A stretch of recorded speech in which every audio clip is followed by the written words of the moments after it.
तो सर ये कॉलेजियम वाला जो मास्टर स्ट्रोक चल रहा है, ये दिलीप मंडल से हाथ मिला रहे हैं। एक तरफ बोल रहे हैं कि हम कॉलेजियम हटा देंगे, तो ये क्या चक्कर है? मैं वो जानबूझ के किया जा रहा है, क्योंकि वो जनता के कंधे पर बंदूक चलाना चाहते हैं। क्योंकि खुद का इन्होंने एक कानून बनाया, उसको सुप्रीम कोर्ट ने निरस्त कर दिया, और उनकी संविधान पीठ ने। तो अब ये फिर बनाएंगे तो फिर सुप्रीम कोर्ट निरस्त कर देगा सुप्रीम कोर्ट। तो वो जनता का प्रेशर सुप्रीम कोर्ट पे थ्रो करना चाहते हैं। और सुप्रीम कोर्ट, ये है वंशवाद चल रहा है। सुप्रीम कोर्ट कॉलेजियम कॉलेजियम को बचाना चाह रहा है अपने वंशवाद के लिए, या न्यायपालिका। सरकार उसको खोलना चाहती है अल्पसंख्यक के लिए, एससी एसटी के लिए, ओबीसी के लिए। न्याय को भी जाति और मजहब के हवाले करना चाहती है सरकार। उसका वो तरीका है। दोनों हिंदुओं को ठग रहे हैं। एक तरफ कुआं है, एक तरफ खाई है। तो सर ये तो न्याय व्यवस्था तो कभी सुधर ही नहीं सकती, फिर क्या होगा? भाई, सरकार की मंशा साफ हो तो सुधर सकती है। इंदिरा गांधी ने उनको रेंग करके दिखा दिया था। और सरकार की मंशा साफ नहीं, अब सरकार उसमें अल्पसंख्यक घुसेड़ेगी। अब जज अल्पसंख्यक आएगा तो अल्पसंख्यक टाइप ही फैसला देगा ना। कोई एससी एसटी आएगा तो कोई मान लिया एससी एसटी का केस किसी संबंध पे लगाया है, लेकिन वो एसटी एसटी बैठा है, तो वो कहेगा भैया तुम पे ठीक लगाए जाओ। अब ये सरकार करना चाहती है। और कॉलेजियम में है कि वो वंशवादी परंपरा चल रही है कि वही 70-80 फैमिली है। दोनों के अपने अपने हित टकरा रहे हैं। जनता तो सर कहीं नहीं है, जनता के ये। लेकिन सरकार जनता के कंधे का इस्तेमाल करना चाहती है सोशल मीडिया के, ताकि लोग पूरी तरह से सुप्रीम कोर्ट पे फेंके तो सुप्रीम कोर्ट विचलित हो जाए, और बाद में जब रास्ता खोला जाएगा तो लोग मास्टर स्ट्रोक लगाएंगे। ये देखो, अति पिछड़ों को न्यायपालिका में दिया जगह, वो पूरा अखबार भरा जाएगा उससे। और हम लोग, तो ये दोनों तरफ, एक तरफ कुआं है, एक तरफ खाई है। ये स्थिति बनी हुई है। कम से कम अभी एक बात है कि अभी आप देखोगे, अभी जाति और मजहब के आधार पर फैसले तो नहीं हो रहे ना। कल को जाति और मजहब के आधार पर फैसले होने लगे। ये बात। तो संविधान के हिसाब से फैसले क्यों नहीं आते? ये जज के हिसाब से फैसले आते हैं, मतलब जज जैसा होगा वैसा फैसला आएगा, संविधान कुछ भी हो।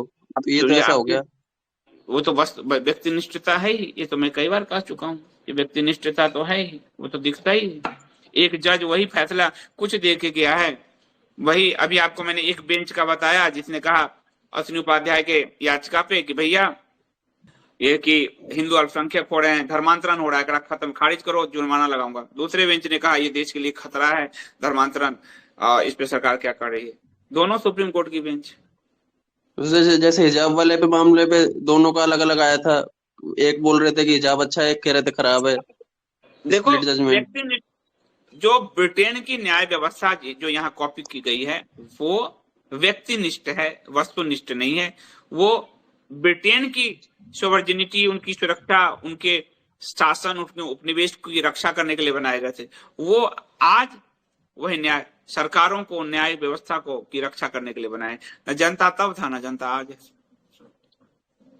और सर ये यूसीसी यूसीसी कर रहे हैं, मतलब इससे ये तो बात ही नहीं हो रही कि यूसीसी से हिंदुओं को फायदा भी होगा या नहीं, बस ये बोल रहे हैं हम यूसीसी ला रहे हैं। अब तो सर लाएं तो सही, हम ये भी तो देखें कि लाएं। हम तो अभी वो प्राइवेट मेंबर बिल डलवा रहे हैं, पर लाएं तो सही कि क्या लाते हैं। वो ड्राफ्ट तो देखें। अब तो इन पे भरोसा, क्योंकि ये सीए लाए, लागू नहीं कर पाए, आज तक नियमावली तय नहीं किया। किसान बिल लाए, वापस ले लिया। भूमि सुधार बिल लाए, वापस ले लिया। अब ये क्या करेंगे इनके कि हम किसी भी पक्ष में उतर जाएं और पता चला हमारे मुंह पे ही थप्पड़ लग गया। किसान बिल वापस लेने पे हम लोगों को कितने मुंह पे थप्पड़ पड़े, जो लोग सपोर्ट कर रहे थे।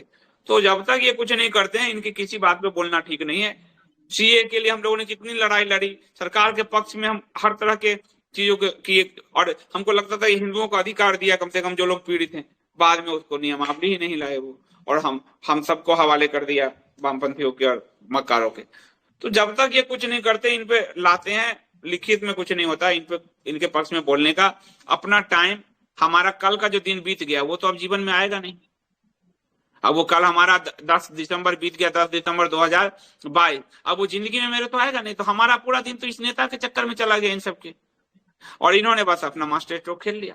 तो हमारे हिंदुओं का पूरा समय ऐसे बर्बाद किया जा रहा है बकवास चीजों में। सीए तो लागू हो नहीं पाता, लेकिन सच्चर कमेटी लागू हो जाती है। कमाल की बात तो सत्तर ये है। कम्युनिटी लागू कर लेते हैं। हम्म। यही तो लोग लोग कहते हैं 8 साल अभी बहुत कम हुआ है संदीप जी। मैंने कहा 70 कमेटी लागू करने के लिए तो कम नहीं हुआ।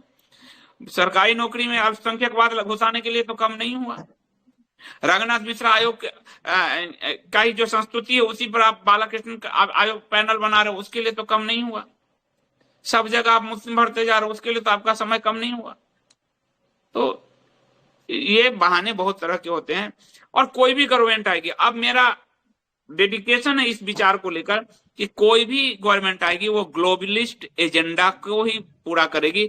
हिंदू एजेंडा वाली कोई सरकार फिलहाल नहीं आने वाली है भविष्य में भी, जब तक कि कोई प्योर प्रखर हिंदूवादी सरकार और नेता खड़ा नहीं होता।